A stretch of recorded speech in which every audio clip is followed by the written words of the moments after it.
Good afternoon and welcome everyone. I'm Ross Virginia. I'm a faculty member in the Environmental Studies program. And also I get to direct the Institute of Arctic Studies here, which is part of the Dickey Center for International Understanding.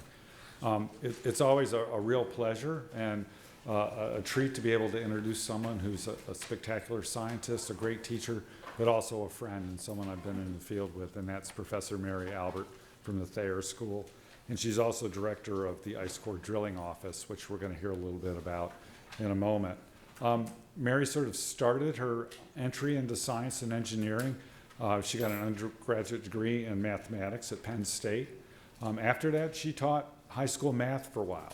And so I think if people know Mary in terms of her ability to communicate science and work with people, I suspect she will point to that experience as pretty important in her career. She decided to move out of math and into engineering. She did her bachelor's degree and a master's in engineering here at the Thayer School. And then she went on to UC San Diego at Scripps, that's where she began her entry into polar science, which has really been her life's work and passion since then. Finishing her PhD at Scripps, she ended up here at CREL. Everyone here knows CREL, the Cold Regions Research and Engineering Lab, U.S. Army Corps of Engineering. And she had a very distinguished career there as a physical scientist. Mary worked in many different areas, but fundamentally she was the core of a group, a co-equal of a very strong group, working on sea ice, glaciers, and snow, and the dynamics of all those, particularly in relation to climate and climate change. During that period, she's earned many, many different honors and recognitions for her work. Just a couple of these. The one she had a lot of fun with, the U.S. Chief Scientist of the Norwegian U.S. Scientific Traverse of East Antarctica. Just an amazing feat. And if you really want to talk about hero science and really working out there on the ice, Mary did that with the Norwegians, and that was a spectacular success. She earned the Congressional Antarctic Service Medal. She was chair of the U.S. National Committee for the International Polar Year. And the International Polar Year was really fundamental, I know, in Dartmouth's track into increasing our interest in the Arctic and other places. That was a time when everyone came together and came up with new programs and new ideas. And Mary led the entire U.S. scientific community in coming up with that agenda for the National Academy of Sciences. Just a huge accomplishment and showing the respect that her colleagues have. She's been a member of the Polar Research Board for the National Academy of Sciences. So in addition to her own work, Mary's always had really large impact on setting the directions for national and international polar science. I think she's worked in at least 3 areas that stand out to me, and I'm not an ice person, but these are the ones that jump out at me. Correct me, Mary, if I'm just off base here. But part of her work, and much of her work, has looked at the interaction between snow and the atmosphere, and how gases move into snow and out of snow, and then how those gases get trapped in ice, because these gases are the record of past atmospheres on which climate change is really based. Another area that she's really done some amazing work is looking at how the physical properties of snow change with the environment around it. And she's being able to link that to what's happening on the ground, to what satellites tell us. And that tells us how big ice sheets change through time. And the other area is really just the basic interpretation of ice cores. What is the climate record entrained in ice cores, and what can we learn about our past so we can maybe understand the future better? So those are 3 areas that Mary's worked in. Any one of those could lead to a full career, but she's managed to keep all those balls in the air at once, and that's really quite remarkable. Another side of Mary that I find especially exciting is her ability to reach out and communicate science. If you Google her name, you're going to see endless links to National Public Radio, BBC, news articles. She's really been one of the prominent communicators of polar science to the public. So Mary spent the majority of that career at CREL, and then for some reason she decided to retire and come to Dartmouth. And the words retire and Mary Albert just don't connect in any way at all. But since retiring and coming here, she's a professor at the Thayer School. She's a co-principal investigator and one of the driving forces between our NSF IGERT Polar Environmental Change PhD program. And she's now directing the NSF Ice Core Drilling Program Office. And that's just part of her portfolio here, if you can imagine. So Mary, it's really a pleasure to have you here to sort of kick off the fall term. We often bring in speakers from the outside, but we realize that we sometimes don't know enough about what happens on campus. And Thayer is at the center of so much great climate work, and we thought you were just the right person to bring us up to speed on ice and climate change. And the title of her talk is Lessons of Past Climate Buried in the Polar Ice Sheets. So please join me in a warm welcome for Mary Albert.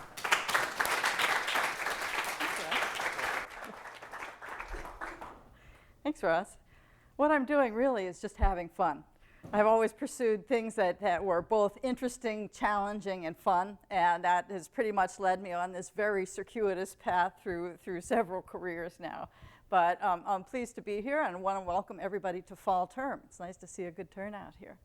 I'm not going to actually talk much about the U.S. Ice Drilling Program Office, but I'll just say up front that the drills that you see and some of the slides and things come here are furnished by the National Science Foundation through the Ice Drilling Program Office to provide the cores needed by scientists across the nation. In other countries, polar science is a top-down approach. The Alfred Wegener Institute in Germany, people at the top decide what science they're going to do, and the scientists there say, okay, let's go. British Antarctic Survey. A lot of other nations have major polar science areas. In the United States, ice coring science is disseminated across universities across all 50 states. And with the National Science Foundation, that's a challenge, because how do you herd cats when they're not even in the same room? So they hired me to herd the cats and get the cats to sing in unison and try to listen to what they say and articulate that in 10-year plans for the National Science Foundation so that we can articulate where is the science going. I also get to oversee the engineering, and as an engineer, that's fun. I see the engineering development of the drills that will be needed to accomplish the science. So my career has been a really close linkage between science and engineering. You can't really do one without the other. But today I'm going to talk about the polar ice sheets, one of my favorite places on Earth to be. Glaciers and ice sheets are natural archives of past climate. As the snow falls, even around here, the snow in the winter you can see is layered, depending on what storm it came from. When you go to the Greenland ice sheet or the Antarctic ice sheet, you can dig down for miles, literally, and you see this layering that's in there, formed from strata of snow. We do ice cores where the snow never melts, so it just continues to pile up over time with evidence. Year after year, after century, after thousands, after hundreds of thousands of years. It's there, and it has clues to the past. Understanding that is like being a detective. We use the evidence within the ice cores, with the oldest evidence at the bottom and the more recent evidence at the top. We use the evidence to understand what happened in the past, to put the pieces of the puzzle together, to try to see what the overall picture is. So in this talk, I'm going to talk a little bit about things that maybe are well known, maybe some of you don't know, and some things that we've been doing very recently, including right here at Dartmouth. So the key message is that our climate is changing now. Ice core science provides the context from the past. If we know that it's changing now, what difference does that make if we can't say, well, how it changed in the past? How are we different from what has happened naturally? And that scientific evidence provides a basis for decisions that we must make that will impact our future. So you all know increasing the greenhouse gases in the atmosphere are causing climate change now. The global warming is well documented, it's irrefutable, it is warming our planet, changing our climate now. But we know that that doesn't result in uniform changes everywhere across the planet. Actually, climate has, right here in Hanover, New Hampshire, has been changing for a while. How many of you have noticed that? Burpee is a company that produces seeds for gardens. And on the back of each of the seed packs that you buy at Danowitz or wherever you get your seeds, there's a map of the growing zones. And that map tells you, okay, they sell their seeds across the country, but you can look on the back and you can see where you live up here in Vermont and New Hampshire, and you can see when you should plant that seed to grow the best vegetable. And so the comparison of, this is not new information, 1990 to 2006, the maps are different. The growing zones are moving north, meaning the warmer bands are moving north. And that was back in 2006. We are in a different growing zone than we used to be. How many people here noticed that? Almost nobody. It's happening. It's happening to us. It's happening here now. Well, the Earth is a system of systems with the moving atmospheres around the world and the moving oceans in this giant circumpolar global ocean conveyor belt, moving in response to some very simple forces. The warming of the sun causes more warming in one place. The warm fluids rise, warm atmospheres rise, cool fluids fall. Warm water rises, cool water sinks. Very fundamental physics that we learned in elementary school causes convection cells in the world that, combined with the Earth's rotation, make this array of weather patterns that we're very familiar with. And the global ocean conveyor belt is sort of a heat movement device that transports not only heat, but chemistry and a lot of things around the world. It serves to regulate our planet and keep things on an even keel. The oceans and the atmospheres, they're moving all the time. It's one big moving fluid system. And so things change in time. When you change something in one part of the system, because all of this is in motion, it could have an effect somewhere else that you might not expect it. Changes won't be uniform for climate change. We don't expect there to be uniform. What happens in one part will affect another part. Some parts may be warmer, some parts may be cooler. These different lasting patterns will change our lives, either directly or indirectly. We all know what spring is like here. We have a set expectations of the weather and what's going to come. And here in the Northeast, most of our storm tracks come from west to east. And we know when we look on the weather map at night that if there's a lot of wind coming from Canada, it's going to be cold. If the winds are coming from the west, it's not going to be so cold. So we know in our everyday lives that the circulation patterns of climate and weather affect us. We can tell. We've noticed that. We live through that all the time. But the lasting patterns set up by climate change will change our lives.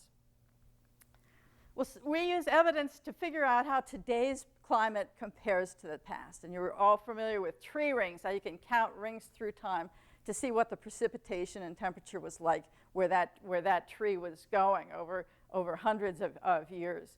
We use ice cores drilled in Greenland, Antarctica, and temperate regions around the world, South America, Africa, to see how climate was changing. We go back into the past. We use ocean and lake sediments to see how the slow deposition of sand over long, long periods of time leave a record of what died in that body of water and fell to the bottom, or what chemistry was there. So we can go past these. All provide evidence, and we put the different pieces of evidence together to make sure they're telling a similar story. Well, polar ice cores yield one of the highest resolution archives of natural climate. The reason for that is, for example, in the ocean, when the silt falls to the bottom of the ocean floor, there's stuff like crawling around down there, right? Could muddle up the water, and it falls so gently that a thin layer represents a long time. In areas in Greenland and Antarctica where it snows a lot, the snow really piles up, and it sinters and stays in place so that the little mixing that happens on the surface doesn't really have a huge impact on the snow that's already locked in place. So we can see high-resolution measurements that are archived in the ice cores. These layers that we see in a snow pit in Greenland or Antarctica, we can see later on from the deep ice as layers we drill from the ice cores. And within this ice, there's the solid ice from where the snow crystals crunch together, and there's bubbles in that ice. So how does evidence get there? Things like volcanoes, volcanic ash, gases that are spewed in high into the atmosphere can go around the world and affect things globally if it gets high enough into the atmosphere. Not all volcanoes do that. Everything else that we put into the atmosphere, either by respiration of natural processes or by our industrial sources, get into the atmosphere, and they will move from their current location. So if we go to Greenland and dig a snow pit, for example, we can analyze that for lead, and we can tell when the leaded gas laws or the unleaded gas laws that we changed in the United States went into place. The lead concentration falls way off after those laws. It rose dramatically before that when we invented automobiles and factories and things. So there's evidence, so all of these things provide clues. And where to look for clues depends on what you're looking for. You can drill shallow cores to look at local effects. You can drill deep cores and look for species that are indicative of larger things. But the way it happens is that we have this is a cartoon of the ice sheet. You can tell that I work in firn. So firn is basically old snow that has never melted. So what happens is that snow falls on top of the ice sheet, very porous, lots of air in snow. As it settles over time and sinters, hardens together, the snow becomes more and more compacted until when we get down to around 100 meters, it becomes so compacted that what used to be the air pathways in the snow now become scrunched to be bubbles in the ice. Below that, the only air left is trapped as bubbles in the ice cores. And this is really the thickest part of it. The firn-ice transition is only down around 50 to 100 meters. But the ice in Greenland and Antarctica can be 2,000 to 5,000 meters thick. So most of this is ice. And it's trapped, and it's there archived for longer times. So the drilling technology, the ice drilling program office that we're involved with here in Hanover, we oversee the drilling of projects, everything from use of hand augers, drilling shallow cores to see how the texture of snow compares to that satellite image that's being recorded by NASA, to shallow but thicker cores for use in blue ice areas in Antarctica to get samples of old air that has flown from glacier flow and is now fairly near the surface, to cores that are on the order of 100 to 200 meters deep that we drill everywhere on traverses going all across. This is my friend Lou Albershard. She was the driller on our traverse across Antarctica for the Norwegian-US Traverse. The idea is that these drills go down, they come back with a core. We take that core home in meter-long sections, bring it to a cold room here at Dartmouth, at Crowell, at universities across the United States to analyze. For the disc drill and the deepest ice cores, we need major infrastructure. So the infrastructure that we work with and the engineering goes everywhere from a single person operated hand auger to this many people operated major investment in time and technology. Evidence in the ice matrix, as we saw before, that the layering that we saw on the surface, you can also see that layering even it has been squashed down into ice. From the layering that's in the ice, so this is evidence that was in a snow crystal that landed and it became squashed into the ice. The evidence that's in the ice, have come several major discoveries. So I'm going to go quickly through these. I think they're probably really well known. But from the isotopes in the ice and counting the layers in the ice, we can deduce what the relative temperature was going into the past, from the present into the past. What was the temperature and how did it vary over time? What was the accumulation rate of snow and how did it vary over time? And so here is 0. This was today when this plot was made in 2000. And it goes back 15,000 years. And so you can see that these little wiggles are how temperature changes over time. This is how the snow accumulation changed over time. And this is from a core that was drilled in central Greenland. And we can see that this little wiggle here, the little ice age, was a time that had major societal implications in Greenland, Denmark, Scandinavia, and Europe. It was a cold period when crops fell. People, the settlers who had come to Greenland from other countries had to go home. They could not exist. It got too cold to farm. So blips like this have societal impacts. The medieval warm period was a lovely time in Europe. Everything was flourishing. So that little hot spot there made a big difference on people's life. Yet if we go further into the past, we see that much larger changes happen naturally, way larger changes. And what we learned was that climate can change abruptly in less than 10 years. Climate is not this slow-moving animal that only affects things millions of years in the future. Climate can and has changed in less than 10 years in the past, even without us helping it. So evidence in the bubbles in the light. What have we learned from bubbles trapped in these ice cores? From the bubbles in the ice, you can measure lots of things, and there's a growing science of how to analyze the gases from the bubbles. They basically take a sample of ice, put it in a cold room, squash it, let the air come out, and measure that from an evacuated container, measure the chemistry composition of what the air that was in the bubbles. And what we see is here's a plot from an ice core that was drilled in East Antarctica. This is from the Vostok ice core. Here, time is going the opposite way. So this was the day that, or the time that the ice core was drilled, and this goes 800,000 years in the past. So that we can see from the present to 800,000 years in the past. The black is the temperature relative to modern temperature. It's isotope, so it's a relative indicator of temperature. The methane is plotted in green here, how it varies in time, and carbon dioxide in red. The temperature is isotopes that was in the ice. The methane and the carbon dioxide are from gases that were in the bubbles in the ice. And what we notice over time is first that everything is varied. It does vary in the past. Has climate changed in the past? You better believe it. Has it changed a lot? It sure has. It's changed in patterns that go together. That temperature and greenhouse gases have been linked over many hundreds of thousands of years. So Earth's temperature, there's evidence that Earth's temperature and greenhouse gases are linked on very long time scales. And what's more, if we plot the CO2 in the atmosphere now, it's close to 397 or something. It's close to 400 parts per million now.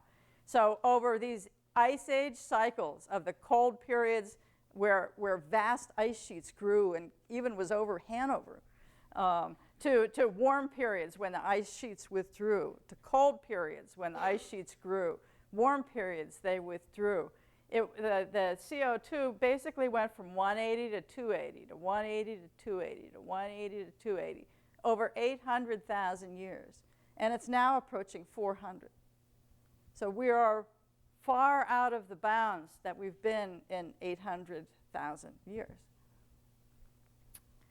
Biggest rise in the greenhouse gas came from the Industrial Revolution. This is from measurements made outside. This isn't from an ice core. You can go outside and measure what's in the atmosphere. And you can see that well, this part is from ice cores, actually, this older part, but the very recent rise is instrumental records. And you can see that the rise is due to the industrial, or directly correlated with the Industrial Revolution. So ice cores help us to put our current day in the context of the past. Models.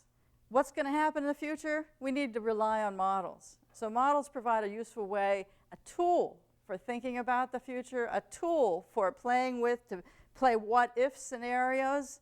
I was going to put a lot more slides in here to show what those tools showed. Just one example is that sea ice in the Arctic. Remember, they've been watching the growth of the sea ice in the winter and the decay in the summer, and plotting how that changed over time and watching the decaying sea ice over time. And the models from 10 years ago gave this huge range of how the sea ice was going to decay in the Arctic. And the thing that ended up happening is that reality moved faster than even the most extreme model. So models are useful tools, but the models that we've had and that we've used, some of the physics is so simple that it is not able to incorporate the really rapid changes that are happening. It's missing some of the feedbacks. There's other samples of that from glacier flow and things, but models are tools and we need them. But so far they've underpredicted a lot of important factors. So now I'm going to move more to the present. These were discoveries that have been around for a while and tie it to things that we've been doing at Dartmouth. So you may have heard in the newspapers the widespread melt on the Greenland ice sheet in 2012. In the press, that translated into, oh my God, how could the Greenland ice sheet disappear overnight? What really happened was that it was the extent of the melt seen by satellite images. So we now not only have the tools to make a measurement in one place, but to see over vast areas from satellites. And this is on July 8th, 2012, a typical summer image of Greenland where most of the ice sheet is white, and the part that's red around here is where the satellite sensor determines that there has been melt. So that's a typical summer melt pattern in Greenland. A lot of the ice sheet, this is very high elevation in the center. It's over 2 miles thick there, so it very rarely melts in this white area. 4 days later, the satellite sensor said, what? It's showing melt over all Greenland. We have not seen that since satellites have been in space. Well, it so happened that I was here on the coast of Greenland with our IGERT students, the Dartmouth students, right when that was going on. And there were the people from NASA there saying, is something wrong with our sensors? What the heck is going on? What's going on? So word spread around. There's camps up here. People were saying, yes, it is melting. It is really melt. But the first widespread melt happened when we were there in 2012, and we provided input to this paper. This paper is led by a guy that works on satellites, of course. But we provided the input for the ice. So this is me on the ice sheet, and our IGERT students. You can tell how hardworking and serious they are. My God, they're just really nose to the grindstone all the time. But we're up there, and I'm giving this serious lecture, and they're, yeah, Mary, oh yeah, yep. So we're looking at the melt layer, and the melt layer, it ends up looking, this is from this paper, but the melt layer that we excavated, the surface melt was about a centimeter, a little over a centimeter thick. This is the snow below it that wasn't wet at all. So although the melt was widespread, it was only a thin surface layer that melted, and then it was cold up there. So it refroze again 2 days later.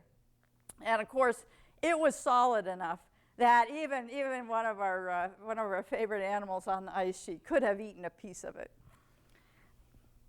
So the most recent prior melt event was in 1889, and we found this. We have a fern core. It's actually stored out at Krell, but fern core from Summit, where you can see that there was a melt layer, and this core, this partner cores have been analyzed for chemistry and things, so we could date it. So we knew that the last time the snow melted there was in 1889. Well, since then, papers came out in Nature saying this was warm. It was warm because of the air circulation patterns, and there was this heat thing that settled over the ice sheet, and guess what? It melted the snow.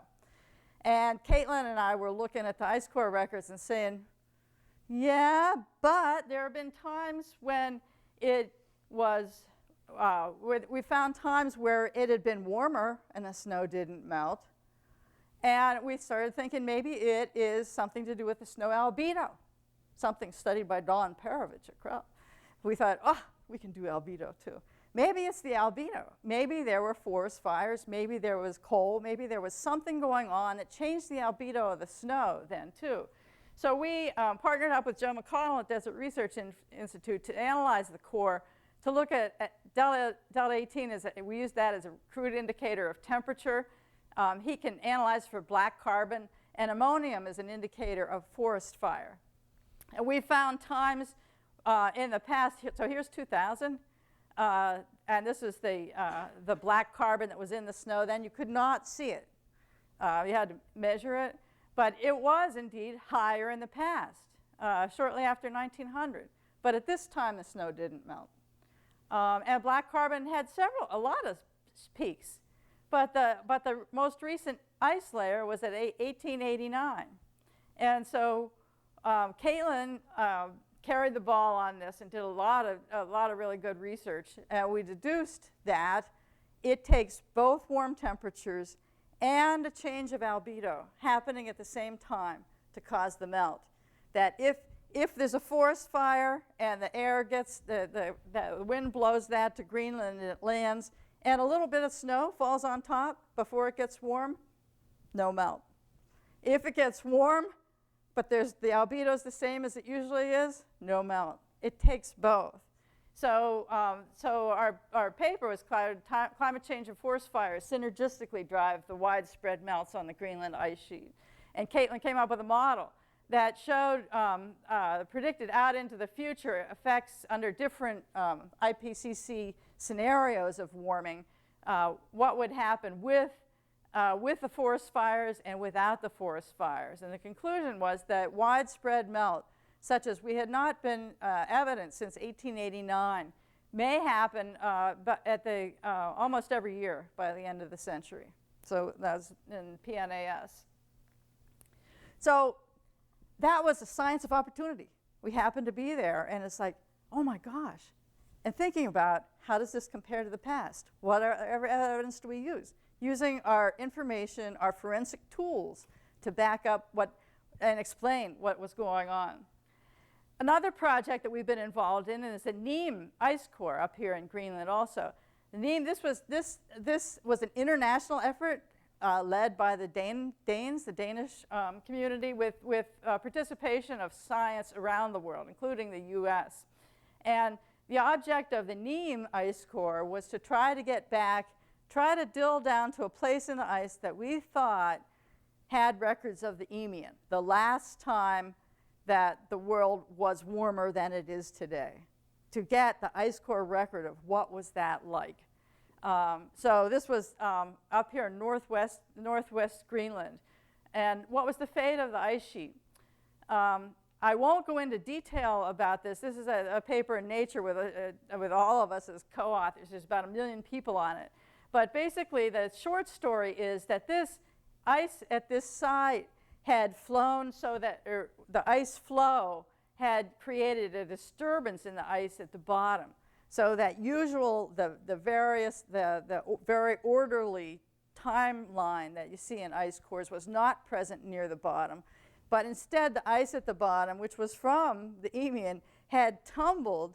And so you could see that it was disturbed, but you could sort of compare chemicals with other ice cores that have been drilled in Greenland and other evidence from elsewhere, really, to try to deduce what was going on. And the major thing that came out of that paper was that in spite of it being 8 degrees centigrade warmer back then, that was 130 to 115,000 years ago, the thickness of the Greenland ice sheet decreased by only several hundred meters. Okay, so even though it's a lot warmer, the Greenland ice sheet didn't disappear. In fact, it didn't disappear in 2 days like it was in the press with our earlier study. But it decreased, it melted back, had much less extent than it is now, but it was still there. And so what that is telling us, if we know that sea level was about 5 to 7 meters higher back in that last warm period, where did that water come from? It must have come from Antarctica. Okay? Greenland is the only other huge ice body that could compete with Antarctica in doing this. So let's go to Antarctica and consider Antarctica for a while. Antarctica is a huge continent. It's land overlain by 3 miles of ice in the center of this East Antarctic ice sheet. There are entire mountain ranges that are totally buried. If you go to the center of East Antarctica, places like where we were on the Norwegian Traverse, we traversed from over there up to South Pole, there are places where the nearest Earth was 3 miles away, straight down. It's huge. The thing about Antarctica, it has 2 lobes. East Antarctica here is solid land and mountain ranges underneath with ice building up on top. West Antarctica over here is basically islands. And the ice sheet has grown, accumulated on those islands. The ice grew together and built up over that. So it's what we call a marine-based ice sheet. It's got land holding it up, but there's places that are below sea level underneath. If you took the ice sheet off of Antarctica and let some rebound happen, the land would look like this. There's mountains here, mountains along the Transantarctics here, but West Antarctica is basically an archipelago. And so if you build up a lot of ice, several miles of ice on that, when it starts to melt, it could melt much faster than here. When this starts to melt, the water has to trickle down into the ice. It has to trickle down into a subterranean river, trickle out to the sea. Here, especially with a warm ocean, this can go much quicker. And we're going to look at an area, the Thwaites Glacier, that is right around in here in a couple slides. So just to compare, this is Antarctica. Here's the size of Antarctica. This thing here, if you turn it on the place we usually look at it, if you rotate it 90 degrees, is the United States. So that we can see that this part of Antarctica is much larger than the entire continental United States. So we're talking about a huge landmass, a huge amount of ice here. So, well, way back in 1978, John Mercer was a glaciologist who wrote a paper in Nature saying that the CO2 greenhouse effect, if it would ever happen, would be a threat of disaster, because in the West Antarctic here, it could melt the glacier very, very quick. So this is not a new idea. It's been around for a while. But there's always debate on, well, yeah, when it melts. Is it going to melt? I don't know. If we look at Antarctica and the drainage valleys here, you can see that there are a lot of drainage basins where they're essentially a conduit. When the glacier flows into that basin, it's going to go right down the bowling alley and out into the ocean. So that a lot of the outlet glaciers follow paths that go straight out. Here, the Thwaites drainage basin, it turns out that this entrance to the ocean is a smaller gateway. And behind it here is a valley that is really large. And so that the ice that comes out is stuck on the gateway, stuck on the grounding line. But once it starts to go, because there's it drains a huge basin behind it, it can have a much bigger impact than a typical ice stream that follows a trough down to the ocean. This drains a huge area. So this was in Science not long ago. Ian Jockin found that early stage collapse has begun. And what's going on? This is the Thwaites Glacier here, and this is a blow up of the basin. So right here is what they call the grounding line. It's where all this ice comes down to the bottleneck, and it's grounded on the bottom of the ocean floor. It's stuck there. So there's a huge volume of ice stuck right at the bottleneck, and it's built up and grown for many years over here. But all this area behind it is below sea level. So this glacier, right, even in 2007, they have yearly satellite estimates of how much ice it's pumping out into the ocean. It emits around 50 gigatons per year of ice, spit as icebergs out into the ocean, draining off the Antarctic ice sheet. So it's a major contributor to sea level change. This is not a trickle of water coming down and meandering and finding its way to drip into the ocean. This is mass production. The high melt rates under the ice shelf that are on here, because we have warm ocean waters circulating around Antarctica now, and because the ocean is becoming warmer and warmer, that warm ocean water going past the outlet glacier is eating away at the underneath of the outlet glacier. So it's melting its way back. And if this is the grounding line, it's melting its way back further and further and further towards the grounding line. When this warm ocean melts the ice so that it's off of the grounding line, there is nothing to stop that glacier from flowing into the ocean.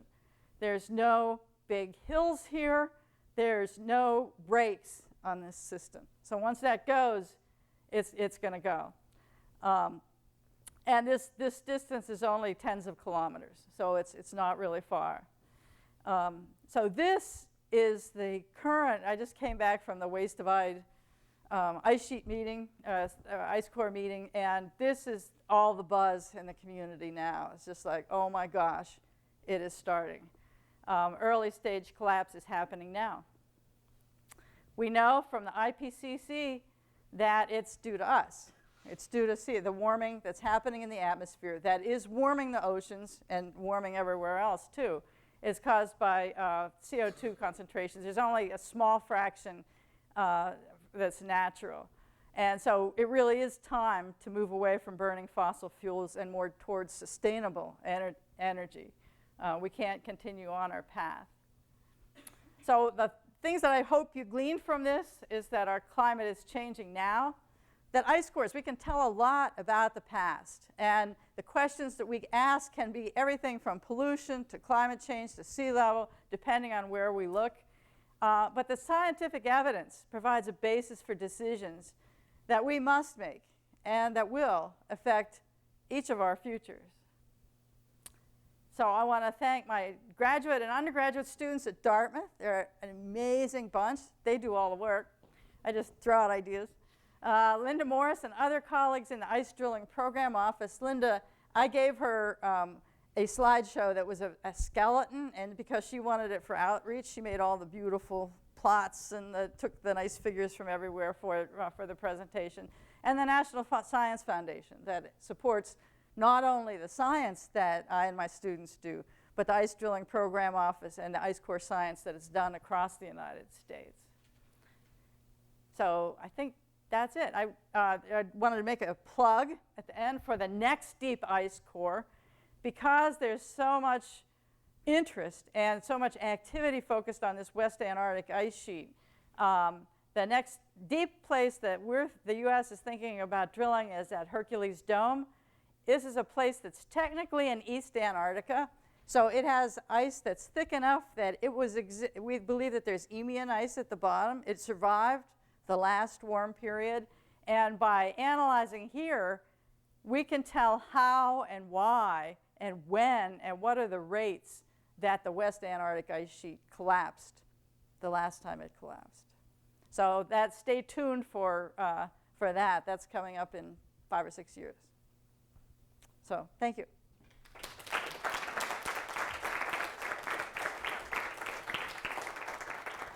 Questions for Mary? I was wondering, when you were saying that in 1889 was the last time that a widespread melt had occurred in Greenland, the albedo and the warming caused the melt, right? Did you find out what chemicals or what chemistry was making up the ice in the layer in 1889? Was there? Yeah, it was the same. For that paper, we had to show it was the same result for both. So it was the evidence of forest fires. Ammonium is one indicator, and black carbon. Black carbon also comes from smokestacks. So at first we were thinking, is this natural? Is it a forest fire, or is it anthropogenic pollution? From Joe's melting ice core system, he can measure the black carbon both from the current layer and from the 1889 layer. And we deduced it was forest fires because of the ammonium detected at that layer. So, and it was the case both in 2012 and in 1889 that the isotopes were high, and isotopes are not exact temperature, but they're kind of a guide to temperature, and that ammonium was high, and they had to be high at the same time. Because the critical link is that it's the sun shining on the snow that affects the albedo. So all this has to happen right now it has to happen when there's black carbon on the top of the snow. A few years it might be warm enough to even overcome that. One of the graphs you showed, it had like the concentrations of CO2 and methane, and you talked about how we had like kind of natural cycles of CO2 increase and decrease, and then just unprecedented spike of CO2. But on the graph, the methane looked like it had like a much more significant spike. I'm not sure, like it looked like that.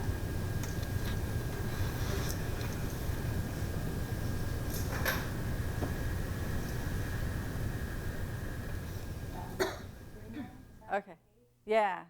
These, well, the thing is that these are sort of, you can definitely see a pattern here, but they're not, it's not an exact sine wave because it depends also on the feedbacks within the Earth system, what's going on there that may amplify one time or not another. It also depends on different effects of the orbit around the sun, that the shape of the orbit and the wobble and all these effects that dictate how much sun we get have been a little bit different in some of these cycles, a different combination of effects.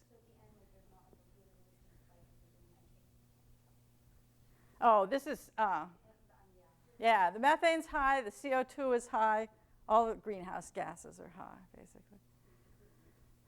CO2 is very prevalent. Oh, okay. So we're still having a greater spike in CO2 than we Yeah. had. Yeah. Gary, I'm wondering about the Thwaites Glacier. What you talked about, are they documenting warming in the ocean as well? And kind of wondering how they're pairing that with the flow rate data and like what the projections are for this very short. Yeah. Well, that's another thing. The Ice Drilling Program Office were providing hot water drills. So they go out and they drill. In that case, it's to get an access hole through the ice shelf, and then they put down sensors. So they can put down temperature sensors and retrieve samples of water for chemistry and things. There's been an intensive effort off Pylon Island and Thwaites jointly between the British and the U.S. for the last probably 8 years. A lot of oceanography going on there. And the ocean warming, they're currently in the science community calling for an observation system that would observe ocean temperature and things around Antarctica. But it's, there was, a couple years ago, there was a big debate of is it melting on the top that's happening more or what it is, and what they finally decided was, well, it is melting on the top, but it's really the eating away of the warm ocean underneath the ice sheet that's working its way back. So is that actually surface water or is that deep upwelling water? It's near, well, not, it's tens of meters deep. Yeah. Sorry, just a follow-up question. If did they give any estimates for it's early stage collapse now, but how quickly that collapses? Richard Alley said that when his children are gray, it would be full swing. So within some of you, the younger people in the audience, may see it. It's we just passed for climate change. Yeah. Okay. So, Mary, from your perspective or your opinion, what are one or two of the big unanswered questions about Greenland and the Greenland ice sheet that we still need to address? I think there's a lot of questions that have to do with environment and pollution and satellite imagery. How we can take sort of shallow cores to interpret the satellite images. There's tons of sensing going on. That you see all these great graphs from NASA, but a lot of them it's not really understood the physics of how that happens so that we could determine accumulation rate from a satellite image, things like that. So accumulation maps. There's a lot we need to learn from Greenland about how the glacier flows. These glaciers and ice sheets have internal plumbing systems. So they have, there are lakes around the edges in the summer. You fly over, you can see this beautiful blue lake on top of the ice sheet, and in a couple days it's gone. And they open into crevasses or cracks and moulins and just go underneath. That whole plumbing system underneath the ice sheet is not well understood, and that is, I think, a critical thing to understand if we're going to better predict how fast the movement of the ice is going to happen. So ice dynamics, ice hydrology, how it compares to satellite imagery, environment, detecting pollutants in the snow, where did they come from, and why are they there, and what's their timing compared to the past. There's still a lot to learn. Supposedly the land under the South Pole, parts of it, if not most of it, are depressed approximately 2,000 feet. I say depressed, so that as the ice melts, the land will, if you will, start to rise. Rebound, yeah. True? Untrue? I don't know the exact figure, but it is true that under the 3 miles of ice that's there pushes down on the land. So the land is lower than it would be. And it takes a while to come back. Meredith could probably tell us way better. But when it comes back, it'll rebound and then it'll gradually settle down on its height. But that takes a really long time. Do you know what the rebound is under Antarctica if the ice sheet was gone? It depends on how fast the ice sheet melts. I mean, it depends on how much you remove. By 2050? Yeah. East Antarctica is East not going to melt Antarctica- for a long time. East Antarctica is not going to deglaciate. According to National Geographic, we're ahead of schedule. Okay, so East Antarctica has probably been there for like 20 million years Oh. through many, many I hope you're past right. climate changes. I hope I'm right too. But I mean, West Antarctica definitely has the potential to deglaciate, and you still have a very thick ice sheet there that would enable rebound. But I mean, rebounds happens on your probably tens of meters per year, or maybe meters per year. Same is true under Greenland. Greenland is under 2 miles of ice, and it'll rebound if that ice all disappears. I think Norway is still rebounding from the last ice age. Norway? Norway. So it takes a Yeah. long time to come up. It's Yeah. measurable now Yeah. with GPS and so Yeah.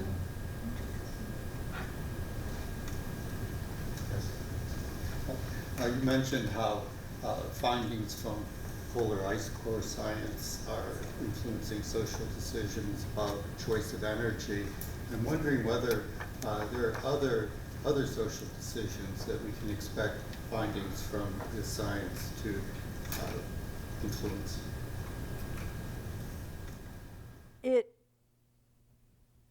Basically, when climate change happens, it affects not only our economy, it affects our health, it affects conflict. The Nobel Peace Prize was given several years ago to climate discoveries because it is climate change in some areas of the world will increase climate and the competition for water. So it affects climate change in a broad sense, affects all of our decisions, many of our decisions. Eric, I was curious about the future of deep ice core drilling. And you mentioned the Herc Dome core, and I just know that the community was kind of talking about in the meme, like what's going to happen next. Do we still need all these deep ice cores, or eventually, making Swiss cheese out of the ice sheet? Is that feasible as far as investment of science dollars? Well, there's a competition between the geologists and the ice core scientists, and the geologists say, hey, if you want to know, was there ice there? When was the last time the ice was gone from there? You can go down under the ice and take a rock sample. We're developing a drill for this too. It'll drill down through the ice, it'll drill a rock sample, and you can analyze that rock sample to see when was the last time the sun was shining on that. That tells you whether or not it was exposed. But the ice cores will tell you the events leading up to it, critical events that we need for decision. How fast did it happen? Did it happen all at once? Was it slow? What were the predictors that came before that? The ice cores contain chemistry that are evidence of the atmosphere and of the ocean and all these different systems and how they're operating together. So we can get the buildup to that one answer, and we can tell what happened. So I would say that the future of ice coring science is very strong.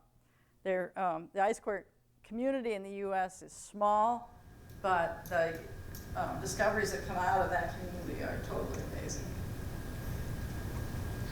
Jackie? Hey, Mary. What is the status of models that are being developed to actually be able to hindcast what you've seen in these deep glacier cores? Because my understanding is, as we improve our ability to hindcast, obviously we can improve our ability to forecast. Yeah, the ice core records have been used to compare model behavior. Currently, the models cannot exactly reproduce the abrupt changes that there's evidence in the past. So there's more learning that needs to happen about something is missing in the physics of the model, the models that will do that. The models are getting better, but they're not there yet. And I think for sea ice, that's one of the causes where all the models were saying, well, there's a huge spread at the open area is going to be big, and it might be real big or it might be smaller, and the model went way faster. The open area came faster because not everything was in the model. The model has the physics that we know to date, but we're still learning about behavior of the systems and how they work. It's another big thing that needs to be done, but the ice cores do provide good data for model, seeing if the model works and seeing what's missing, things like that. And you have to and a part of model validation, validate it on the past before you start charging off into the future. Just for people that don't really understand the engineering, how do you guys prevent, like, how do you visually damage the ice for samples when you're drilling it out? Good idea. Basic. Yeah. Basically, if you want to drill a hole in something, it's really, and so we have a core barrel. It's like a big straw with teeth on the bottom. And as you turn the straw around, it digs down through the ice. If that core barrel is not exactly round, it'll damage the ice on the way down. And that has happened to some coring efforts in the distant past. So your core barrel has to be really round. Things have to be really precise. You have to think and design systems that once you drill the ice away, how are you going to get that ice out of there, flush it out of there, and take it out of the way, or the chips, take them out of the way and get rid of them so you can continue to drill down. It's not a trivial matter, and a lot of engineering went into it. Both mechanical engineers and electrical engineers are deeply involved in it. As you go down to these great depths, you're going into ice. And in that ice are all kinds of little microbes and stuff. When you bring up these samples after you analyze them, do you boil the water? Do you make sure there's nothing still alive in that water, or you just drink it or flush it down the toilet? What do you do with it? Yeah, we don't drink it. Although it would be advertised, marketed probably as the purest water on earth. The biology and microbiology in ice cores is a science that is growing. It was born probably, 6 or 8 years ago, and scientists have been learning how to get all the drilling fluid off the ice so that they can tell whether the microbe was something living in the fluid or in the ice. We've been doing hot water drilling, so you don't use a drilling fluid like with a core, so that the water that goes in is sterile and it drills around a core and you retrieve it and do it. But it's a young science, and just now getting to this stage where they're starting to correlate the biology with the timeline that was in the core. What microbes were there? We haven't found anything big. We're talking microbiology here.